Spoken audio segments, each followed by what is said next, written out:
Tere tulemast V8 päevikute kuulajaskonna suurtesse massidesse.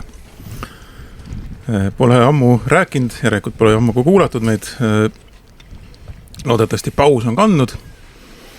Taaskord siin Pulgaivi stuudiote V8 pealt. Tänane saade. Külas nagu tavaliselt Tõnu ja Margus ja meil on siin ka Kasper külalisena pajatamas erinevatel teemadel. Mida me täna räägime, Tõnu? No räägime täna Youngtimerist, sest meil on siin kõik Youngtimeriga seotud inimesed erinevates rollides. Kaspar on viimase Youngtimeri päevajuht, mina olen žüriis tegev ja Margus, sina oled külastaja, et mitte öelda lausa fotograaf. Ja ma olin 2 autoga seekord väljas, jah? Ja seda enam, jah, 2 autoga osaleja. Igaüks ei oska 2 autoga osaleda. Nii et Margus on mees nagu orkester seekord Youngtimeril. Ja teeme siis sellise pikema ringi ülevaate, sest et pool suvi on selja taga, mis tähendab seda, et nii mõnigi hobiauto omanik on oma masina tööle saanud. Et võtta viimast, need mehed, kes aprillis juba sõitma hakkasid, palju õnne teile, et olete korralikult ennast ette valmistanud ja puha. Minul juhtus ka nii, et ühe hobiautoga ma hakkasin sõitma aprillist ja teisega siis tegelikult alles eelmine nädal, jah. Et otse Youngtimerile põhimõtteliselt, jah. Ja siis ja sealt edasi, küll seda linna peal ka varsti näha on. Kusjuures täna üks sõber saatis pildi, et juba oli, mis iganes selle grupi nimi on see Estuune, kuskil sinna potsatas pilt ära. Väga äge. Aga läheme siis sõitma Youngtimerid, et vahepeal oleme käinud erinevatel üritustel. Kõige vanem üritus, kust sealt pihta hakata või mida isegi võrrelda, ma arvan, ongi see, et Lahti Motorshow, kus me käisime koos V8 päevikute seltskonnaga 3. või 4. korda, ma enam ei olegi lugenud kokku, ma arvan, et 4. kord oli. Et võrdleks Eesti ja Soome hobiautoskeenet ja sihukest Youngtimeri skeenet. On mingeid nägemusi või kust me sõitma läheme, et Tõnu, sa teed kindlasti numbreid žüriiliikmena, palju siis Laitsesse kogunes autosid?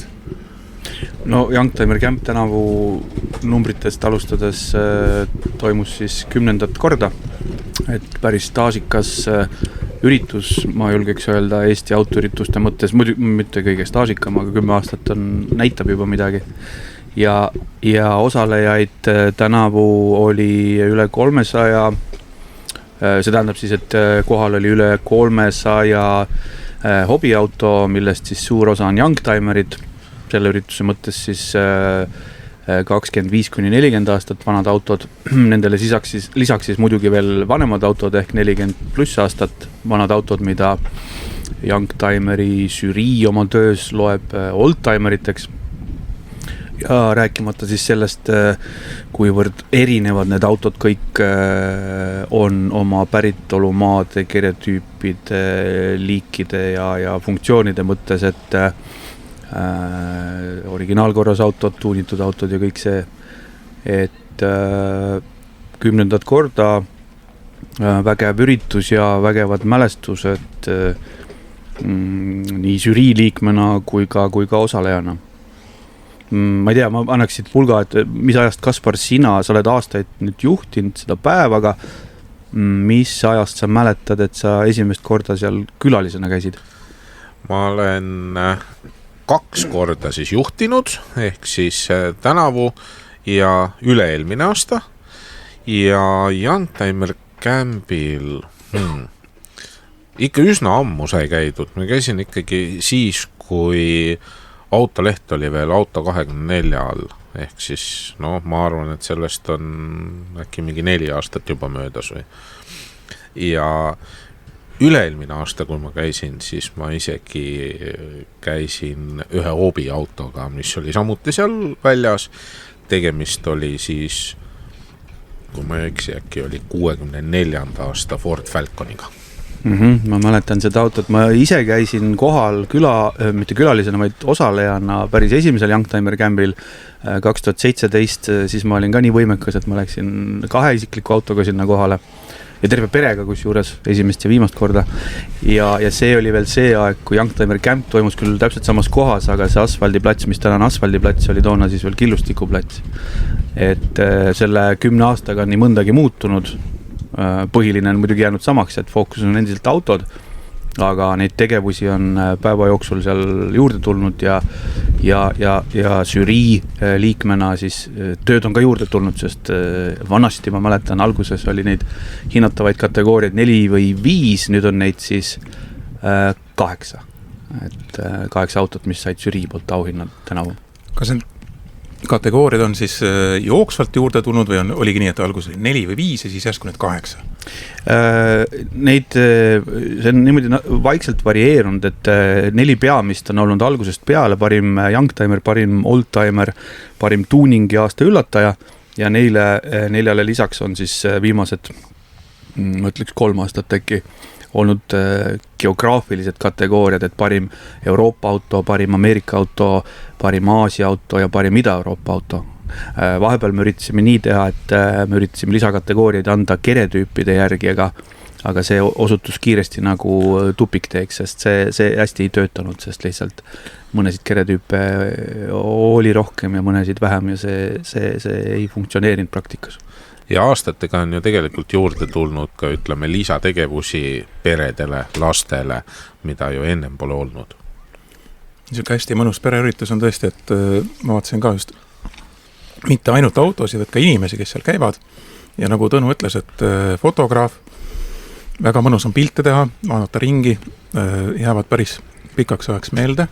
Ja loomulikult me paneme need pildid oma Facebooki lehele, Instagrami lehele võib-olla ka, aga Facebooki rohkem ja siis saab ka neid vaadata, et ma arvan, et me ei postita ainult autode pilte sinna, vaid ka täpselt ongi, et kui mingid värvikaid külalisi olnud, siis on neid tore vaadata ja kui värvikaid külalisi, meie värvikatest külalistest rääkida, siis Eesti ja siis või ütleme, et see Laitse ja Lahti ürituse vahe just nende värvikate külaliste poole pealt, et kui siin on meil perekonnad käivad ringi, siis Soomes on siuke, ma ei tea, 50 pluss on vist isegi natukene vähe öeldud, et 60-70 pluss on seal siukest mehed käivad ringi, kilekotid käes, vaatavad autosid ja võt neid mehi olen ma küll vaadanud päris palju, et mis nad siis on, huvitav, mis autodega nad sõidavad, mis ajast nad autoinimesed on, miks nad seal täpselt on, ilmselt on nad seal 20 aastat juba käinud, eks ole.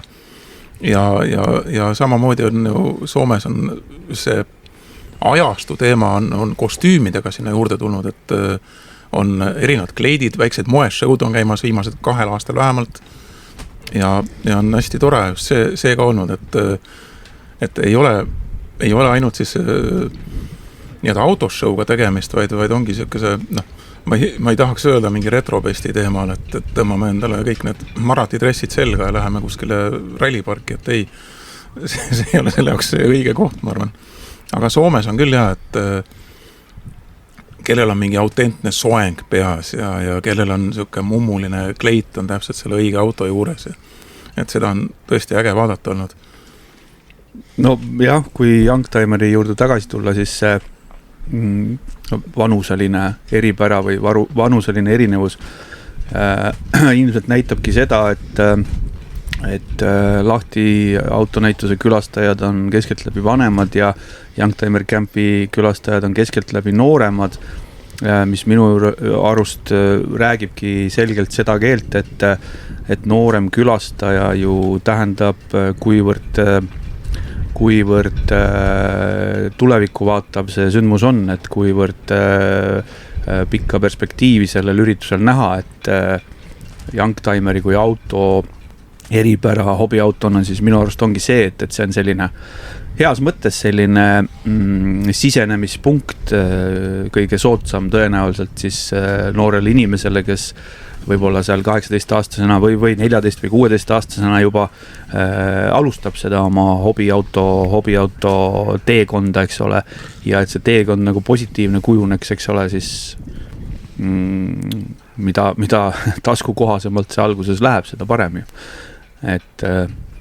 Et lahtis need Soome vanamehed, ütleme siis otse välja, et nendel on rahakotid ilmselt märksa sügavamad kui Eesti 16-aastasel teismelisel. No kui te rääkisite tegelikult meeste sellistest kostüümidest, siis ma arvan, et see on ka ikkagi niimoodi geograafiliselt kinni, et kui me võtame Eestis näiteks teise sellise autoürituse nagu Haapsalus toimuv Ameerika autoüritus, siis me näeme ju ka väga tihti inimesi, kes siis on ajastutruu, ütleme siis kostüümidega seal linna peal ja ega need linna peal olevad kostüümides inimesed on ikka enamasti kas siis soomlased või pigem rootslased isegi äkki. Ja selle kohta väidaks, et tegelikult Youngtimeri külastajad on äkki ka ajastutruude riietega, et kui Haapsalus käivad siuksed 50. 60. aasta ameeriklased ja lahti show'l käivad, ma ei tea, kui vanad, mis iganes autot oma vanameestest omanikega, siis Laitse Youngtimer Campil on ju see, et kui autod on 25 aastat vanad, siis ma ei tea, äkki mul ka mõni riietusese, mis mul viimati seljas oli 25 aastat vanad, nokats või midagi. Jah, et need ei ole nii silmatorkavad, ütleme siis nii. Kusjuures ma olen käinud Sekarist ja ostnud endale 70. stiilis riietuse just selle mõttega, et kui on vaja, siis ma panen see selga, istun oma 70. autosse ja sõidan ringi, olen nagu, ma ei kujuta ette, Starsky Hutch või laiad reväärid, laiad püksisääred. Aga räägime Youngtimer Campi autodest ka, et alustaks lemmikutest või mitte nii lemmikutest. Enda isiklikest siis. Ma arvan, et see, mis žürii valis, et see on juba meediast siit läbi käinud, aga mis meile endile isiklikult silma jäi? No minul oli ikkagi südant soojendav vaadata oma esimese auto, ütleme siis derivaati, ehk siis 202 kerega C43 AMG. Küll mul ei olnud AMG mudel, mul oli C240, aga kere on ikkagi sama. Ja see mäletan musta värvi AMG, mis näitusel oli ilus auto. Läikis ilusti. Läikis väga hästi, sellest oli pilt olemas, nii et saab seda pilti jagada. Ja lihtsalt kui sa näed sellist autot, mis on olnud sinu esimene auto, siis tulevad ju kõik igasugused sellised seigad meelde, mis on autoga siis juhtunud. No ja siis üks punast värvi Moskvitš, õigemini Azõlk, mis seal oli, et sellega tuli see seik meelde, et tegemist oli ju esirattaveolise autoga ja mingil ajal oli neid autosid võimalik osta mingisugune 100-200 krooniga, kõigil vedelesid need, keegi ei tahtnud neid, siis naabripoisiga alati neid ostsime, putitasime need käima, aga eelnevalt me oleme harjunud siis sõitma tagarattaveoliste autodega ja siis sellise esirattaveolise autoga sai esmakordselt sõidetud Muru platsi peal ja värskelt oli vihma sadanud, ikka natukene niisugune libedam ka ja ega me siis sõitsime ja siis järsku üks sõber karjus sealt tagant istmelt, et pane puusse, ega keegi ei tahtnud puusse sõita ja kui me jõudsime järgmise ringi peale, iga kord läks ju see kurv üha libedamaks ja eks sinna hoogu tuli ka juurde ja siis kui see auto läks libisema, ega see esiveoline auto käitus hoopis teistmoodi ja kui me olime seal 14-aastased poisid, et ega me ju siis täpselt ei teadnud, et mismoodi seda autot käsitleda ja ega see auto seal puus lõpetas ka ikkagi lõpuks. Läks tugevalt alajuhitavaks. Just. Ja nii nad räägivad, et tagasilagve auto on parem, eks ole, sest et sa ei näe, mis sulle tuleb, kuna ta on külje ette enne või tagumiku ette ja siis sellega puusse. See viidatud auto Azõlk K2141 sai siis parima Ida-Euroopa autotiitli mustas numbris Azõlk K. Sellele autole pandi kunagi Vassi mootorit peale, kas oli 1,6 liitrine mootor või 1,5, seda ma enam ei mäleta. Minu teada oli 1,5 ja nendel oli veel 5-käiguline käsikast. Sest alguses oli tal Moskvitši mootor peal, see ei olnud piisavalt jõudlik või suutlik, võimsust oli vähe ja siis muudeti Vassi mootori peal ringi. Ma võin haakuvalt nüüd jätkata avariide teemat, nagu Kaspar alustas, mitte et ma ise oleks süüdi, eks ole. aga jällegi üks auto, mis mulle isiklikult väga korda läks, oli Opel Monza, mis oli siis Lätist tulnud ja mitte sugugi originaalkorras, vaid ülimaitsekalt tuunitud ses mõttes, et auto keredi välisdisaini ja sisemust originaaliks jättes, aga siis vahetades ära vedrustusest, auto oli palju madalam teiste velgedega ja vahetades ära auto mootori. Et kui mina mäletan Opel Monzat keskkooli ajast, mul klassivennal oli 3-liitrine Opel Monza originaalmootoriga siis toona. Ja toona oli, no esiteks see mootor oli arusaamatult suur ja teiseks oli see mootor koos automaatkäigukastiga, mis nõukogude ajal sündinud inimesele oli üldse nagu täitsa võõras asi, et mis asi see automaatkäigukast on, et kuidas see nüüd töötab veel. Et sellest autost on keskkoolist toredad mälestused ja too auto siis klassivennale lõpuks osutuski natuke võimsaks, sest et tema roolis mina tagaistmel me tegime siis ühe klassikalise tagant otsasõidu foori all, et tuli pärast stanget ja radikat vahetada. Aga see konkreetne näitusauto nüüd see tänavusel Youngtimer Campil oli siis mitte 3-liitrise mootoriga, ega ka mitte mõne väiksema rida 6-ga nagu Monzale pandi, vaid 5,7-liitrise Hemiga. Ehk et lätlased olid ta tuuninud siis V8 mootori peale ümber ja väga ilusti teinud seda. Auto kapoti alune nägi väga korralik ja puhas välja ja see auto tegi ka õigeid hääli, et võib-olla see oligi võib-olla oligi kõige lemmikum auto tänavustest autodest, sest see oli ka selles mõttes üllatus, et ma polnud seda autot varem näinud. Ja märkuseks ka veel, et V8 mootorit pole kunagi Monza mootoriruumis olnud. Ja, mitte et Opel ei oleks teinud V8 mootoriga autosid, aga Monza ajaks tõesti olid V8 mootoriga Opelid ajalooks saanud, aga näed, lätlased siis näitasid, kuidas oleks võinud olla. Kui ajalugu läinuks teisiti, eks ole. No Opeliga on ju see, et isegi viimasele Omegale plaaniti V8 mootorit, Corvetti oma. Ja mitte ainult ei plaanitud, vaid auto oli valmis arendatud ja prototüüp ehitati mingi käputäis valmis ja ajakirjanikele saadeti eelinfo välja, aga siis täiesti nagu viimasel hetkel tõmmati ikkagi pidurit ja öeldi, et ei, ärge jamage. Et Omega, et Corvetti mootoriga Omega, et hulluks olete läinud. Aga lähme äkki tuuningu auto juurde, sest mina olen sellest ajastust, kus ikkagi Kiired ja vihased 1 tuli kinolinadele, see oli täiesti vapustav ja fantastiline autofilm. Tol ajal kõik imestasid, mis asi see Nitro on ja tegelikult ega see aeg Eestis juba olidki need klaasplastist spoilerid, pagasiruumid paksult täis pandud erinevaid kõlareid, põhjavalgustused, kõik sellised asjad tegelikult vaikselt hakkasid ikkagi tänavapilti ka tulema. Loomulikult suured rattad juba olid, aga pigem jah, et need klaasplastist spoilerid olid nagu see ajastu siis. Ja ütleks, et see auto oli siis üks väga ilus kollast värvi Golf 4.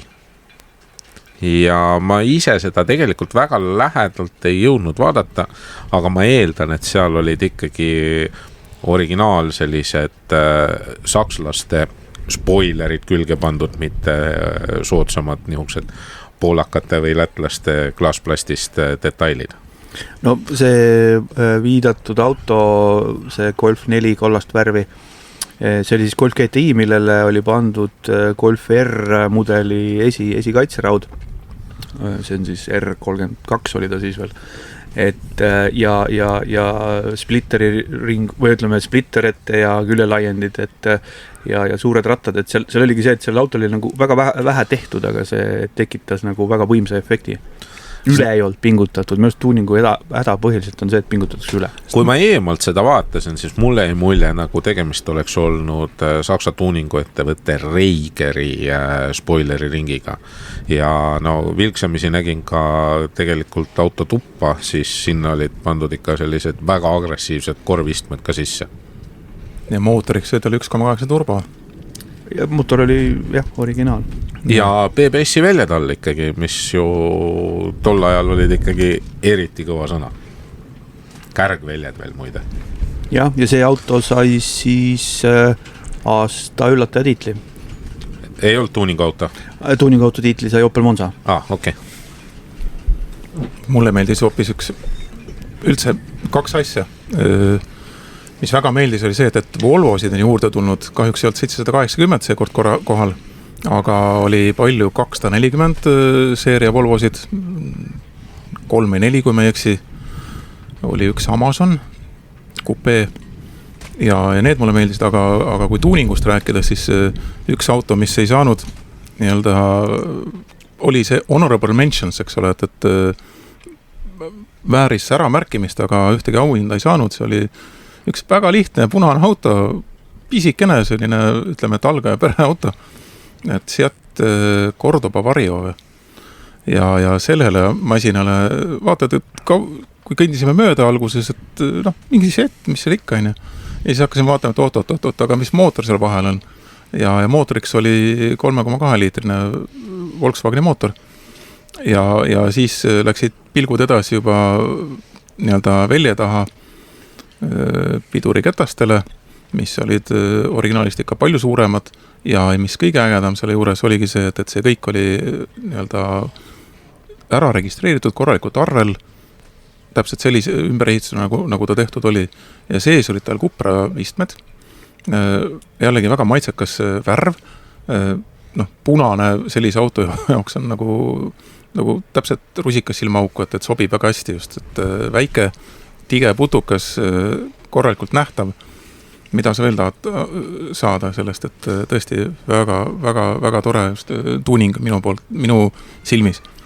Ja see jäi žürii, napilt jäi žürii auhinnast ilma, sest mitte, et tal midagi teistest halvemini oleks olnud, aga ei mina ega teised žürii liikmed ei õnnestunud näha selle auto kapoti alla terve päeva jooksul ja siis me, kuna me ei teadnud, mis seal täpselt on, siis me hindasime neid autosid, mida me nägime põhjalikumalt. Kui sa, Margus, seda sissejuhatust tegid sellele punasele väiksele autole, siis mul millegi pärast kohe silmade ette tuli punane Polski Fiat 127, mis oli tegelikult ka üsna maitsekalt tuunitud. 126. 126 oli see. Jaa, aga see oli ka tegelikult selline silmatorkav ja minu arvates nägi ta igati äge välja seal suuremate autode vahel. Ma ei mäleta, kas ta olid mingi 10 tollised väljad, aga laiendatud ja ikka koopast korralikult välja toodud offset, eks ole. Et oli väga maitsekas ja et võtab ikka sõnatuks, kui sa tahadki sõita selle autoga ringi, ega ta ju mugav ei ole, pikka maad võib-olla ei tahagi nii palju sõita, aga kindlasti ta on efektne, ta on pisikene, jääb kõigile võib-olla jalgu maante peal. Ma arvan, et lõbus ka veel sõita. Lõbus muidugi, see on nagu Fiat 500-ga sõidad praegu, eks ole, et on ka natuke ikkagi lõbus. Aga 126 on ikka 126. Ja kerge auto, et jääd kuskile ette, siis võtad esimesest kaitserauast kinni, tõstad üles ja keerad otsa ringi. Me tõmmad seljakotiks selga 2 rihmaga ja kõnnid edasi. No jah, just. Ja just see kaal teebki tegelikult selle auto lõbusaks. Aga läbi Jaapanisse, sest ma mäletan, et me päris pikalt heietasime ühe Jaapani auto ümber, mis nägi väga sile välja ja kui me vaatasime tegelikult, ütleme 2000. aasta Eesti autoskeenesse, siis see oli üsna populaarne auto. Tegemist on siis Honda Prelude'iga. Ja Honda Prelude sai siis parima Aasia autotiitli, eks ole. Just Jaapani auto oli. Ja, et see oli tõesti imetabaselt hästi säilinud Prelude nii kere kui ka sisu mõttes, et võiks vist öelda, et peaaegu nagu uus. Seda väljendi, et peaaegu nagu uus, ma tean, Eesti kasutatud autode puhul kasutatakse liiga sageli ja valesti, aga see Prelude aastaarvuga 97 äkki, see on siis viimane põlvkond enne seda, kui Prelude uuesti sündis. no ühe YouTuberi kuulus lause on brand new second hand, et noh, põhimõtteliselt selle auto kohta võibki nii öelda, sest et kui sa seal ümber selle auto käisid, siis sa ei näinud kuskil mitte mingisugust kriimu või mingit roostet, et see oli tõesti väga-väga ilusti kas siis säilinud või siis isegi taastatud. Jah, oletakse taastatud, aga seal omanikuga kahjuks pikemalt rääkida ei saanud, aga ilus auto oli. Ja noh, kui taastamisest rääkida, siis üks Suzuki Baleno oli selline, kus oli ikka südamega asja juures oldud. Minu arust see Baleno on ka üks väga hea näide üldse Eesti autoskeenest, et tegemist on ju nii-öelda perekonna reliikviaga olnud, millest on järgi ainult pudemed või alguse jäid järgi pudemed ainult. Ja see näitab ka seda, et kuidas on noored tekkinud, eks ole, Youngtimer Campile. Et need autod tekivad noorte kätte, see on nagu, kellel on ta mingi kursaprojekt, et teha vanast rooste hunikusse on otseses mõttes teha sõitev pill ja mitte lihtsalt sõitev pill, vaid nagu oleks poest välja veerenud.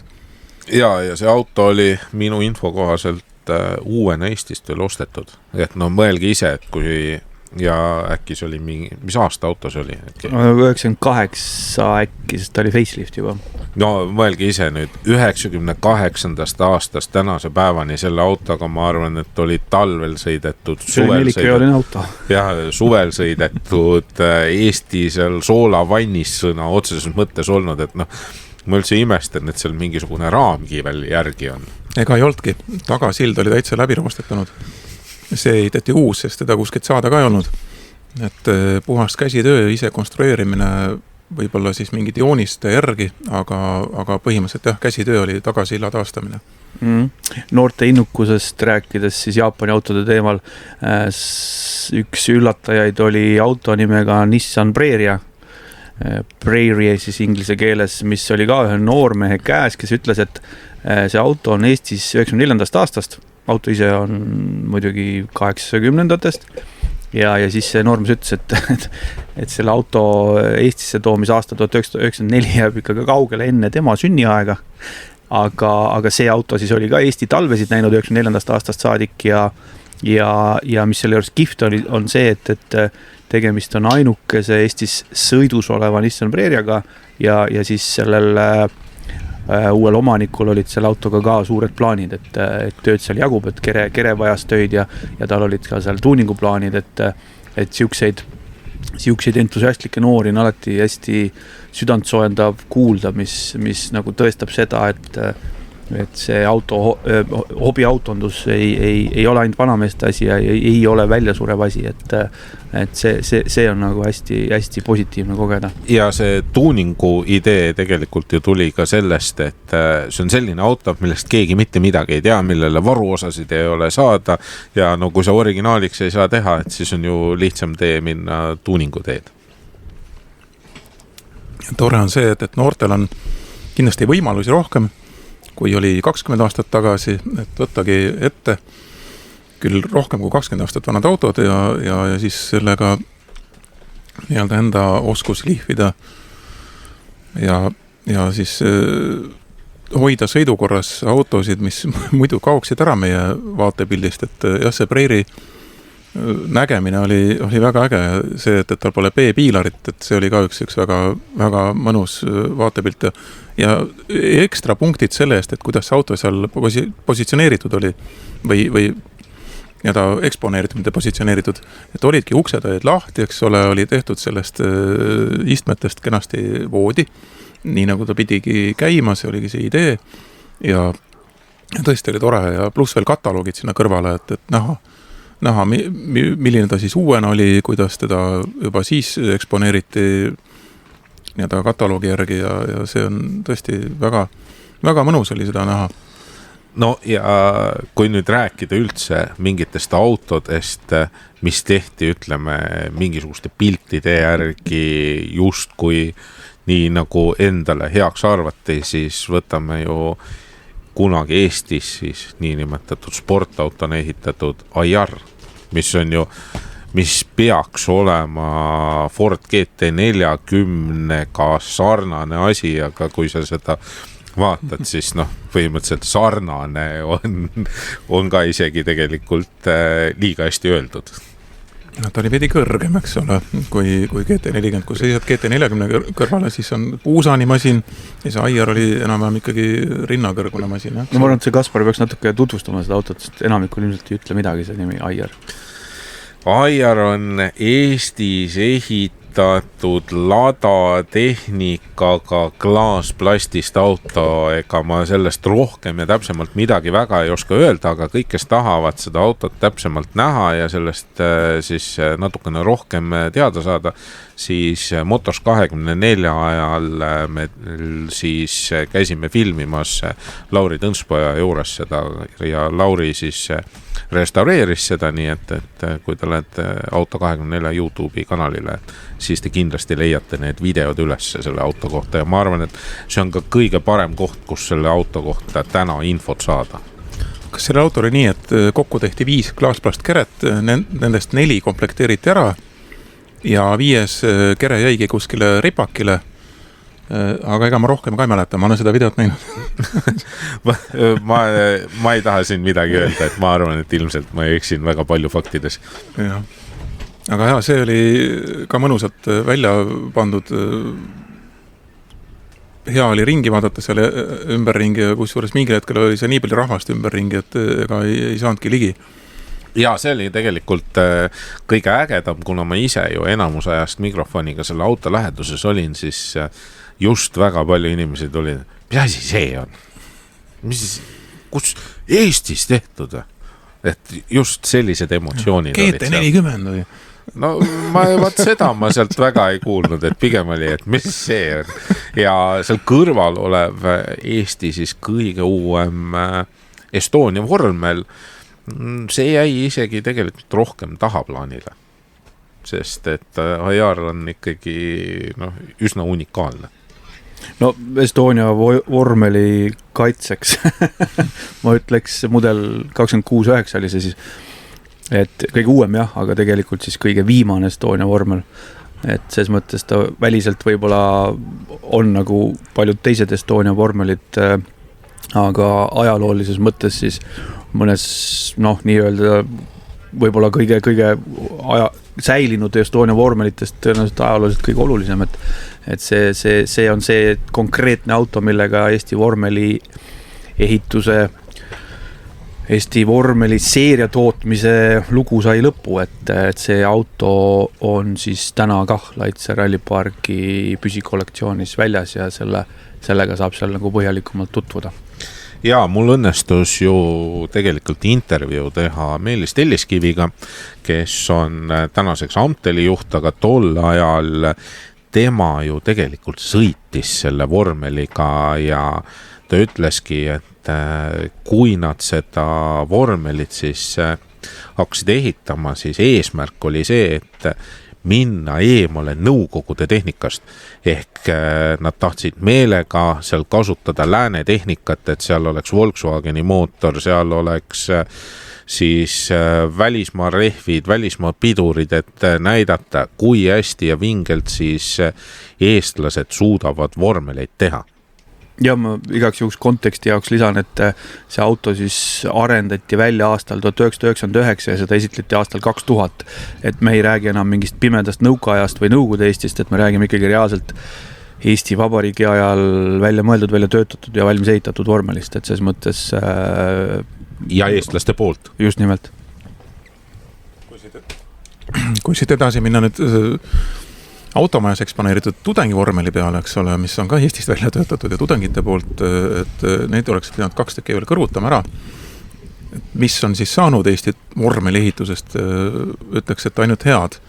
No ma sellepärast enne täpsustasingi, et Estonia 26.9 oli vormelite seeria tootmise lõpp Eestis, et see ei ole vormeli ehituse lõpp täielikult, et nüüd on see tudengivormeli näol 10 aastat tagasi taassündinud, küll hoopis teistsugusel eesmärgil ja teistsuguste reeglite järgi ja teistsuguste eesmärkidega, aga ikkagi tõestab selles mõttes samamoodi, et inseneri mõte ei ole Eestis veel surnud. ja nende inseneride poole pealt veel rääkides, et ega need insenerid ei jää kuskile ripakile, sest need kõvemad vennad sealt tudengivormelist on otsapidi jõudnud ka Koenigseegi ja üks eestlastest on tegelikult Koenigseegis väga oluline insener. Ta projekteerib käigukaste ja kui ma ei eksi, siis ta vist nüüd tegeleb ka vedrustusega. Väga kõva sõna.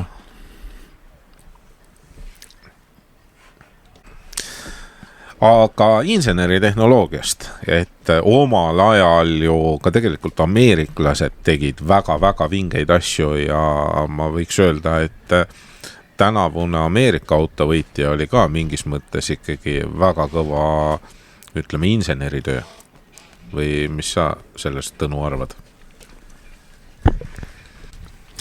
Jah, see 79. aasta Lincoln Continental sai siis parima Ameerika auto auhinna ja selles mõttes klassikaline Ameerika autot ilmselt, kui öelda Eesti huvilisele, et milline on üks äge vana ameeriklane, siis selline Lincoln võiks silma ette tulla küll, et ligi 6 meetrit pikk hiiglaslik sedaan, ilus, ma ütleks sihukeste klassikaliste sirgete välisjoontega, et pigem mitte üle pakutud nagu Ameerika autoajaloos leiab koju selliseid autosid, mis on nagu üle disainitud, et Lincolni kohta seda öelda ei saa. Ja 79 aasta tähendab siis seda, et Ameerika autod olid küll hakanud muutuma väiksemaks, aga nad ei olnud veel kaugeltki nii mannetud, mis juhtus nendega 80-ndatel, et selles mõttes jällegi huvitav ajastu, et ühe ajastu lõpp. Ühesõnaga hästi suur, hästi mugav, hästi luksuslik, hästi pehme. Et no see auto oli ikka tõesti nii pehme, et kui ta sinna Laitse ralliparki saabus, siis sa nägid, kuidas see auto ikkagi kaldus ikka tugevalt paremale ja vasakule ja ette ja taha, et see näitab nagu selgelt, et kui pehmeks ja mugavaks see siis omal ajal oli tehtud.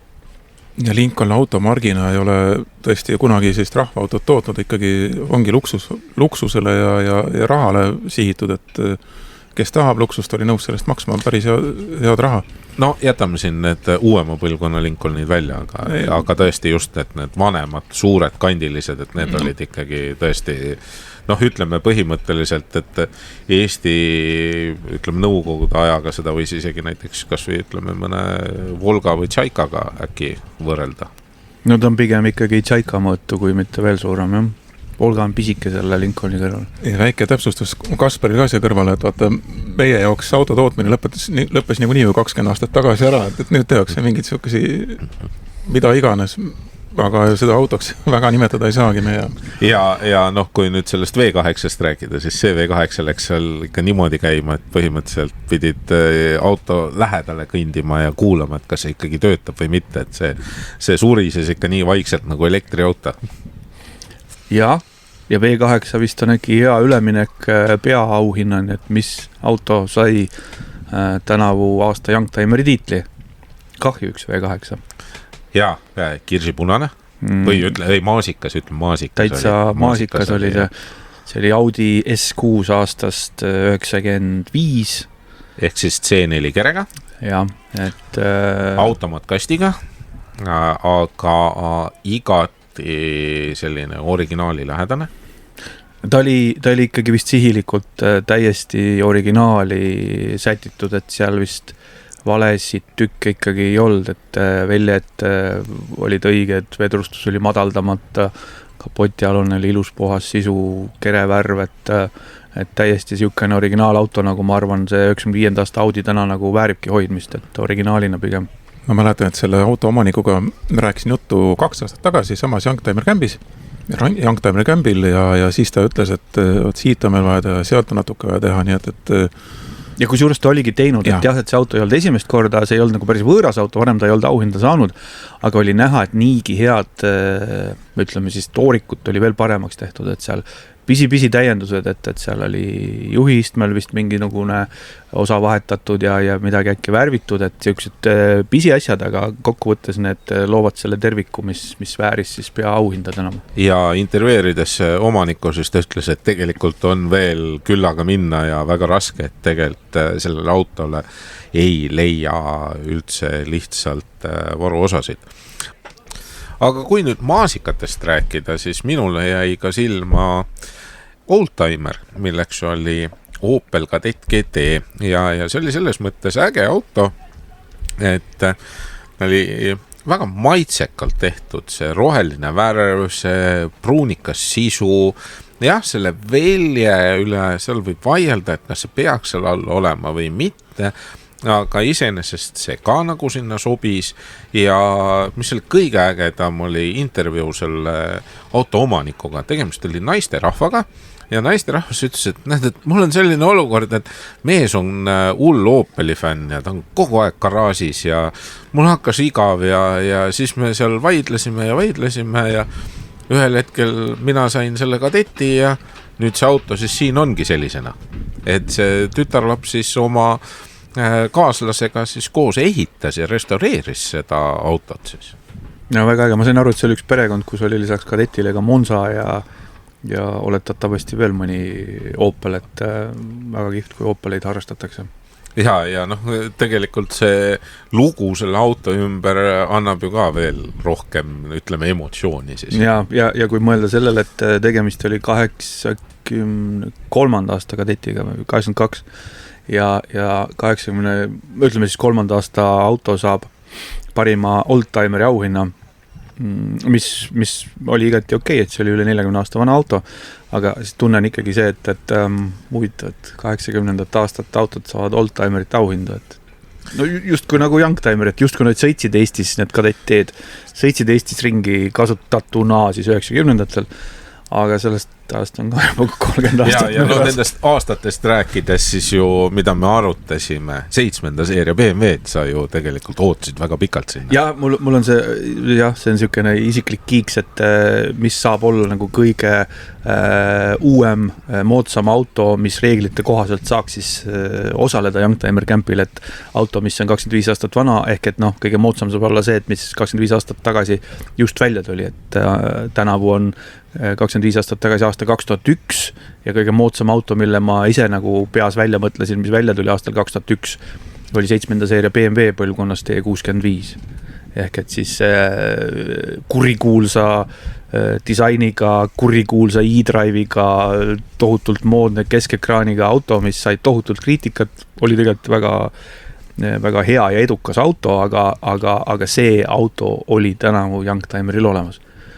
Ja üldse rääkides sellistest autodest, siis mis ka mingil määral tähelepanu ju sai, oli ehtne Brabuse S-klass V12, väliselt kõik väga vinge, väga kihvt ja siis kui sa selle auto sõitjate ruumi nägid, siis ma julgeks öelda, et see oli nii julge, et ma arvan, et maailmas on võib-olla äkki mingi 3-4 inimest, kes suudaksid selle disaini enda maitse kohaseks nimetada või öelda või leida. Jah, mul on selline tunne, et ma olen varem ka näinud selline sisu, aga see oli siis, kui ma mööda Amsterdami teatud tänavaid jalutasin. No see Brabus oli ta oli siis kahevärviline nahk, ma ei mäleta, mis see üks värv oli, aga domineeriv värv oli kärtspunane. Must, kärtspunane ja siis veel hunnikus puitu, isegi piilarid olid lakitud puiduga üle tehtud ja see oli selline hele puit veel, ütleme, selline, mis soomlastele väga meeldib, niuke toon. Iseenesest tegelikult kena puidutoon, aga mul teeks error, et nagu punasega selle puidutoon kokku ei lähe väga. Ja kui mõtlete, et piilarid puidust on juba nagu liig, et siis veel vinti üle keerata, siis keskmine käetugi oli ühelt poolt oli siis musta nahaga kaetud või oli punase nahaga kaetud ja teisel pool oli siis puidust paneel. Ja see puidu rohkus selles autos võttis nagu ahetama, et mul on endal ka olnud eelnimetatud BMW E65, millel olid puidust siis need laes käehoidikud, eks ole, puidust käepidemega, aga see praabus, no peaaegu kõik nagu mingid lingid ja kangid olid puidust ja laes oli puidust detaile terve hunnik, minust terve mütsiriiul nagu tagaistme taga oli nagu puitpaneel, niisugune hiigel suur. Et võimas, ei tea palju see puit seal kõik kokku kaalus, aga väga tähtis vist ei ole ka, sest selle auto mootor oli 6,7 liitrine V12. Ja see auto oli Jaapanist pärit, nii et mees, kes sellise asja endale siis oma maitse järgi kokku on pannud, on Jaapanist pärit. Väga äge siuke lugu. Aga mis meil veel on jäänud? Rahvalemmikuks oli E34 5. seeria BMW 325i tähistusega või 525i, jah. Ja seal oli siis mootor, millel oli pandud ilgemalt suur turbo peale ja see tegi ka väga ilusat häält. Ja kapottialune teostus oli ka täitsa viisakas, et turbo oli, ma ei tea, see nagu nimetatakse Scania turbo, eks ole. Oota, me rääkisime nüüd ära siis Nõukogude auto rääkisime, Oldtimeri rääkisime, Publiku lemmiku rääkisime, Youngtimeri rääkisime, Üllataja me rääkisime. Aasia, Ameerika, Euroopa rääkisime ka. Jah, nii et... Oi, vabandust, Euroopat ei rääkinud. Euroopa auto tiitli võitis Lancia Delta Integrale 89 aasta kah üks juba korduvalt Youngtimer Campil käinud auto. Super seisukorras Delta, super seisukorras. Ma peaks ütlema, et see on tegelikult selline auto, millega ma olen mõelnud, et ma tahaks sellega sõita, sest et see on minu arvates üliäge auto, see on ajastust, kus olid ikkagi eriti ägedad ralliautod ja kui ma tean, et siis ega Tõnu, sina ka ei ole sellega sõitnud. Ei ole jah. Ma ei julge seda siin tunnistada, ja ma ei tea miks, aga Lancia Delta, ma tean, et siin ütled nagu, et mulle tegelikult Mona Lisa üldse ei meeldi. Et mulle nagu Lancia Delta Integrale, ma ei tea, ei kõdita nagu ülemäära palju. See on sellepärast, et sa oled mitu korda Pariisis käinud ja seal need integraalesid oli nagu igal teise korrusel oli seal. Ei tea, see on mingi laps, ma ei tea, mis see on, aga mõned teised toonused ralliautod kõditavad rohkem. Ma saan aru, et ma rikkusin saate ära need. Jaa. Olgu, et ma siis lõpetuseks ütlen, et need inimesed, kes autosid ei läinud vaatama, et nemad said siis vähemalt see rehvilõhna tunda ja adrenaliinilaksu ja nemad said siis valida, kas sõita tänavaklassi või profiklassi driftiauto kõrvalistmel. Ja ma võiks öelda, et seal tänavaklassi autode kõrval oli päris pikk rivi, sellepärast et 10 eurot maksis see sõite, aga siis profiklassi auto puhul tuli 120 eurot välja maksta. Ja kui te mõtlete, et et nii suur summa ja nii suur erinevus ja kontrast, siis see tegelikult tuleb sellest, et profiklassi rehvid maksavad kordades rohkem. Profiklassi rehvid saavad 2 ringiga otsa, nii et see kulu tegelikult sõites on omanikule veel suurem. Ja tõesti see järjekord oli seal pikk ja need drifti autod muudkui andsidki minna, et ma mõtlesin ka, et palju sa ikka sa sõidad, eks ole, aga tegelikult oli nad pidevalt olid rajal. No, aga siis oleks olnud seal kõrval võimalus sõita kõrvalistmel 100 aasta vanusel Ford T-l, millel on all refid, ma arvan, mitte 2 ringi vanad, vaid mina selle konkreetse Ford T-ga ise sõitsin kunagi aastaid, ma ei tea, 5 tagasi ja ma arvan, tal on siiamaani samad refid all, ei maksa lihtsalt nii kiiresti sõita. Ma arvan, et need refid on vanemad kui meie kõik siin. Võib-olla see ei oska seda Fordiga driftida lihtsalt. Või on see variant, jah. Ja Fordil veel puidust väljad ka ju. Ja rool ka. Ja 2 käiku. Ja raam ka. Ja mis kõige olusem, nagu siis Henry Ford ütles, et sa võid valida ükskõik mis värvi, aga must mustaga, nii et... Lihtne. nagu Jaapani auto tellimine, et ei ole sul mingit võimalusi ja toimib. Võtame siis saate kokku. Väga, väga tore nii eestimaine kui ka põgusalt räägitud soomemaine autode kogunemine ja näitus. Kindlasti järgmine aasta kõik kohale, nii Soome oodatud kui loomulikult Youngtimer Campile, mis on siuke vist ikkagi suurim autode kogunemine.